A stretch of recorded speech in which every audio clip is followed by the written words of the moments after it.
Johnny, good to see you. Nate, you're looking good. Feeling good, John.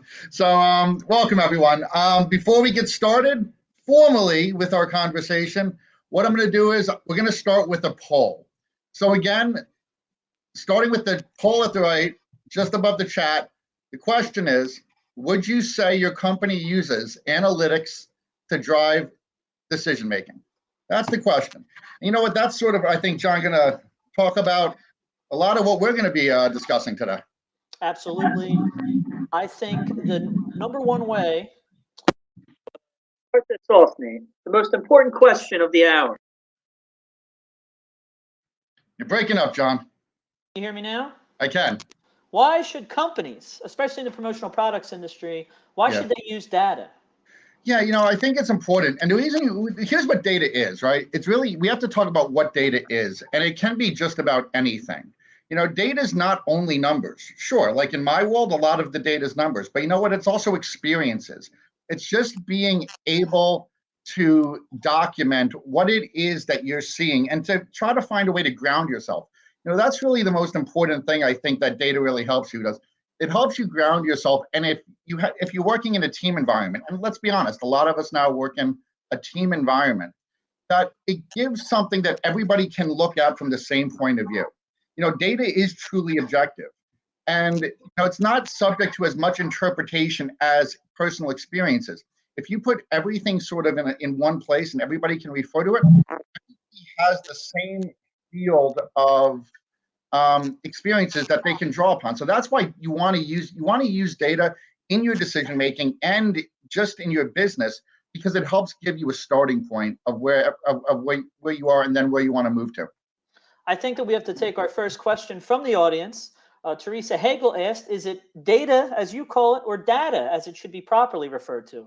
Teresa Hagel, everybody can call it exactly what they want. It's all spelled the same. And in the end, it all means the same thing as well. Let's talk about, now you mentioned that there are different types of data. Right. What are some that companies should be using today? So some are types of data that everybody has, right? All companies are going to have it. And that's financial data. Right? I mean, that's not what I deal with. We have a lot of people at ASI that deal with financial. I came working from Dow Jones and MetLife prior to this, where the entire company dealt with financial data, right? But the thing is that every company has it. So when you talk about financial data, what are you looking at? Well, you're looking to try to map out what are your order trends, what are your order types that you're getting in, what's the timeline, what are your profit margins, right? All of these things feed into your plan. And it's shocking to me when you ask companies this, how many of them don't actually have a handle on what these are. And that's really what it comes down to. You need to know these basic metrics before you start exploring anything else. I mean, it's another thing that I would recommend companies do. And it's like sort of what I would consider to be soft data, right? Hard data is numbers. Profit margin is profit margin. The number of the time it takes to get the order completed, that's the lead time. But also with each order, note your experiences with everybody along the process. How long did it take you to work with the client? How long did it take you to work with the supplier? How long did it take you to get the proofs ready? Because those are data that later on you can actually refer back to. And that's why that's important, because you're looking for something that's not only right now, you're looking for something that you can look at in the future when it really can help you sort of plan out your work schedule and plan out your, just beyond your quarter. Well, I have some poll results already for us. The question was, would you say your company uses analytics to drive decision making? 15.6% said all of the time. 53.1% said some of the time. 21.9% said rarely. And then the company, or the amount of people that we really should be talking to in this presentation, almost 10% said they never use analytics to drive decision making. Yeah, and I mean, honestly, think about this. So in a data-driven world, we are a data-driven world here. I mean, there is the amount of data that companies have on everybody, on their behaviors, on when you talk about what's been in the news lately regarding Facebook, Google, and Amazon. I mean, heck, the supermarkets, right? The amount of data that's floating out there is astonishing. What did you say? 15% said they use data all of the time? All the time, yeah. Keep in mind that the top companies in America are using 90% are using data all of the time. And I think that that's really where we have to kind of be at. It's moving not only the 10% that are using it never, but it's moving everybody up a notch. The people who are using it all of the time, kudos. I love it. That's great. But then start looking at the companies that are using it some of the time and get them to use it more. And those who are using it rarely, get them. And that's how you kind of have to make it. You're not trying to become Amazon and using big data because, and people think, oh, if I can't, I'm so far behind the ball already, I can't get there. It's not true at all. As a matter of fact, most of the people in this industry, and I mean the biggest companies, don't have big data. Big data is hundreds of millions of records. That's big data. Right. I'm not working on that. Nobody I know is working on that. You have people who are scientists working on that. That's really not what we're talking about here. What we're really talking about is fundamental things. We talked about financial data, right? And sort of what I call soft data, or like experiential data. Well, let's also talk about, what's something near and dear to my heart, which is market research data. And, John, I have you on the research beat very often at ASI, Yes. where whenever there's something new that's coming out, you and I are working on it pretty closely. Absolutely. And like, what is your experience? What do you feel when we're talking about market research? Like, what are you thinking about? How do you think that companies could best make use of that? Well, I think that, despite what our poll results say, I don't think that many companies that I talk to, and I talk to various sizes, small and large, that they're not using data enough. They don't know how to do it. I think a lot feel that you need to pay a certain amount of money. You have to have at least maybe a dedicated staff member to kind of crunch numbers and focus on that. But I think that, that not enough companies in our industry are using data to really draw, some information from their clients, what they could be using to target, prospective clients. And I don't want to change topics too much here, but I do want to take a question from the audience. Sure. Dr. Rob Watson, he asked, do you recommend changing product numbers in ESP to align with a marketing campaign that he's running in his business to measure ROI? Sure. Talk about a non-research question. I mean, here's the thing about anything we going research, and this is just basically marketing, right? What you want to do is you want to make sure that everything you're doing is trackable. That's the thing. So, proving ROI in any marketing type of proving ROI in any type of marketing campaign is key. And if you have to make changes like that to do that, yeah, you can, as long as you're not disrupting something else. And that's the biggest key. But getting back to like the marketing research, what you mentioned, I agree with you, John. I don't think a lot of companies in our industry actually use it. And there's a perception that you need somebody like me on staff, right? Well, you do. Well, you kind of do. Well, you need you specifically. I think any company would benefit having. Oh, that's sweet. And I'm sure I'll have to pay back later something to you for saying that. But really what it comes down to is there's ways out there to do it. And they're not always complicated. You can talk to somebody who's in market research like me, and we can go on about, discrete choice and regression analyses and all this crap, right? Don't have to worry about that. I don't even have to worry about that 99% of the time. What you have to worry about is setting up a procedure with your clients and sort of a protocol almost, so it becomes routine, that you're getting feedback from your clients on a regular basis. And, here's the first thing about it. One, customers like to be asked about their experiences, right? They do.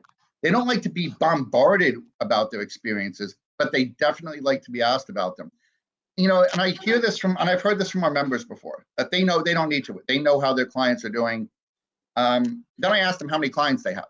And if they say if they have 200 clients, I say, you don't. You don't know for sure how all 200 of them are. And even if you did, what are you missing out on by not surveying them with a very quick survey? You're missing out on a couple of things. One, you're missing out on absolutely objective feedback, concrete knowledge that they will tell you how everything went. And then you can also use that type of research for other questions that can generate more business for your company. What are your objectives for the next year? What are your dates that you're going to be planning? Can I follow up with you regarding your answers to the survey? That's a great one, because most are going to say yes, right? So now you have a point of contact with them where you can give them a call, where you're not trying to sell them, and it's not a superfluous conversation like, hey, how you doing? What do you got planned for the weekend? You actually have something fundamental to talk to them about, and you can then drive business that way. So not only are you getting the intelligence, but you're also getting the information from them where you can help grow your business. And again, you're helping form a personal connection with them, not only because of the fact that you're surveying them, but also you're contacting them about it and you're following up on them. So here's the other complaint, and this is a concern I hear all the time. It's expensive. Right. Right? I mean, research can be, I'm not going to lie, research can be expensive. You know, for a basic customer satisfaction study, if you wanted to hire somebody to do it, a freelancer or something, you're looking at a couple $1,000. It is. But here's the other thing. There's a lot of platforms out there that you can do this for very, very minimal cost. You know, one that we use often, we use multiple different platforms, depending on what they are. You know, one we use is $20,000 a year, Wow. right? Not insignificant. But there's another one that our members can use, which everybody's heard of, which is called SurveyMonkey, where you're looking at maybe $350 a year. Okay. Right? Think about it in the grand scheme of things for a company that, let's say a company's making, you know, $300,000 a year. What's 350 bucks? 350, 1/10 of 1%, right? So you're talking about a really small amount of money here. And then all of a sudden, you know, well, what do you do when you when you don't actually know what to ask, right? Here's the thing with that platform, with a lot of platforms out there like it, they have templates that you can pull immediately, question by question, change your company name. If there's anything that you're interested in, put that in specifically. And then all of a sudden you can field it through them, and it's quick, it's easy, it's confidential, and the information you're going to get will help set you apart from other companies out there that aren't doing it. And I think that's kind of a really big key here. You know, when you talk, if you're in that 15% that use data all of the time, you're ahead of those 85% that aren't. So the goal is to start moving up and just getting your feet wet in it and really understanding the value of it. You don't have to go to school for your MBA. You don't have to get a stats degree. You don't have to hire somebody for a project by project basis. But you have to spend a little bit of time with it and work that into sort of the sales cycle. Part of your daily routine for your business. It has to be. You know, don't always feel like you have to make those next 5 phone calls. Worry about the customers you have and worrying about making sure that you're meeting their needs first. By doing something like this, you're going to find out that your business will grow, and it will grow significantly. Excellent. I think we're still taking any questions anybody has in the comments section. But so John, I have a question for you. So based on when you mentioned that you talk to a lot of you talk to a lot more of our members on a regular basis than I do. I only do it most of the time at trade shows and through research, you know, so I'm getting their comments back. What would you say are the biggest challenges that companies in our industry are going to face from trying to integrate market research into their day-to-day routines? I think that they probably don't feel that they have the time because everybody's so short-staffed as it is right now, and that and it does take time. You know, it's an important element, so you know it's going to take some time. I don't know if they feel that their clients are going to respond to them. You know, you send a survey. You know this better than anybody. How much response you get. Even especially if there's no incentive to it for them, you know, say you're not getting an Amazon gift card, you're not, you know, getting a future discount. Do people really going to take the time to respond? So maybe if these, distributors or suppliers provided that incentive to the survey, they'll get more response, they'll get more people interested in participating. I think I didn't even bring that up, but that's great. You know, like there's companies out there that if you're talking about research, some company, you don't need to give a lot, right? I mean, and how much are you really giving? Like if you give somebody a $5 Starbucks gift card, right? For giving you information about what was their experience with you, right? What are their plans for the next 6 months in terms of orders? What is their budget? What are they seeing as their biggest challenges? All of these things. Is that, if you're thinking about a client that you have, is that level of intelligence worth an extra $5? Going to think it probably is. Absolutely. So, I guess in closing, when I'm thinking about it, reach out to, read about it. If anybody has any questions, definitely feel free to reach out to me. Like I've spent my entire career doing research, right? That's kind of what I went to school for, and I've been fortunate enough in my career to actually stay on that career path. So what I would say is definitely reach out to people like me. Reach out to everybody might have somebody in LinkedIn who works in marketing, who works in marketing research. Reach out to them. We're never hesitant to go out there and help out people if they're looking to grow and expand their business by using research. And to that point, John, there will be a post-Power Summit survey that will be coming out for this, in case anybody was wondering. We did get one more question. You think you could knock it out quickly? Oh, by all means. From Mary Brown in our audience. So, provide incentive to get response. Do you think an actual product versus a coupon might elicit a response? Sure. So yeah, the answer is yes. Anything will elicit a response. Here's the only thing I would say though. When you're looking at incentives, make it easy. Make it easy for you, right? Like there's a lot of ways that I think business people go about and complicate our own lives unnecessarily. So whatever you're going to do for an incentive, realize that one, it will be appreciated. And secondly, not only will it be appreciated, but people remember that you're doing it. So again, could it be a coupon? Sure, but keep in mind, you don't want to make it complicated with the coupon language. Right? If you're going to offer something that's 5% off your next order, they place a big order, then all of a sudden you're out of pocket a whole lot of money. So maybe not something like that. Could you do an actual product? You could, but then you have to worry about shipping it. Right? So there's all of these possibilities to do, and they're basically whatever threshold you're willing to entertain.